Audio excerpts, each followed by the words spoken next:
This story comes from across the sea in Ireland, about a bog haunted.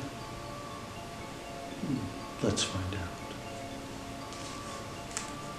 The village huddled on the edge of a vast swamp. As far as one could see, there were soggy meadows, holes filled with black water, and glistening sheets of wet, spongy peat. Skeletons of giant trees, snags the people called them, rose up out of the muck, their dead branches reaching out like long, twisted limbs. During the day, the men of the village cut the peat and hauled it home to dry and sell for fuel. But when the sun went down and the wind, sighing and moaning, came in from the sea, the men were quick to leave. Strange creatures took over the swamp at night, and some even came into the village. That's what everyone said. People were so afraid they would not go out alone after dark. Young Tom Pattison was the only person in the village who did not believe in these creatures. On his way home from work, he'd whisper to his friends, "There's one!" and they would jump and run. And Tom would laugh and laugh. Finally, some of his friends turned on him. "If you know so much," they said, "go back into the swamp some night and see what comes of it." "I'll do it," said Tom. "I work out there every day. Not once have I ever seen anything to frighten me. Why would it be different at night? Tomorrow night, I'll take my lantern and walk out to the willow snag. If I get scared and run, I'll never make fun of you again." The next night, the men went to Tom Pattison's house to see him on his way. Thick clouds covered the moon. It was the blackest of nights. When they arrived, Tom's mother was pleading with him not to go. "I'll be all right," he said. "There's nothing to be afraid of. Don't be foolish like the rest." He took his lantern and, singing to himself, headed down the spongy path toward the willow snag. Some of the young men wondered if Tom wasn't right. Maybe they were afraid of things that did not exist. A few decided to follow him and see for themselves, but they stayed far behind in case he ran into trouble. They were sure they saw dark shapes moving about, but Tom's lantern kept bobbing up and down, and Tom's songs kept floating back to them, and nothing happened.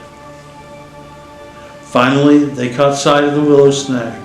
There was Tom standing in a circle of light, looking this way and that. All of a sudden, the wind blew out his lantern, and Tom stopped singing. The men stood stock still in the blackness, waiting for something awful to happen. The clouds shifted and the moon came out. There was Tom again, only now he had his back pushed up against the willow snag, and he had his arms out in front of him as if he were fighting something off. From where the men stood, it looked like dark shapes were swirling all around him. Then the clouds covered the moon again. Once more, it was black as pitch. When the moon came out again, Tom was hanging on the willow snag with one arm. His other arm was stretched out in front of him as if something was pulling it. It looked to the men as if a rotting, moldy hand with no arm, a dead hand, had grabbed Tom's own hand. With one final wrench, whatever had a hold of Tom jerked him into the muck. That's what the men said. When the clouds blotted out the moon once more, the men turned and ran through the darkness towards the village. Again and again they lost the path and fell into the muck and water holes. In the end, they crawled back on their hands and knees, but Tom Pattison was not among them.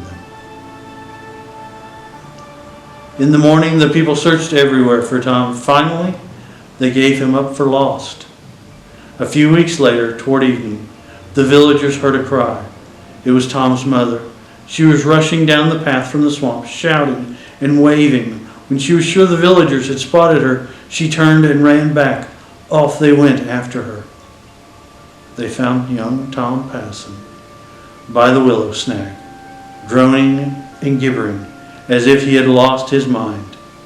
He kept pointing with one hand at something only he could see.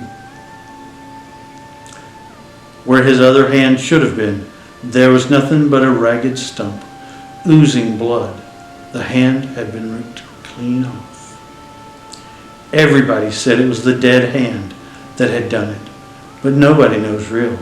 Nobody will ever know, except Tom Pattison, and he's not talking. This story is The Dead Hand, originally by M.C. Balfour. Take that as a lesson on lending a hand.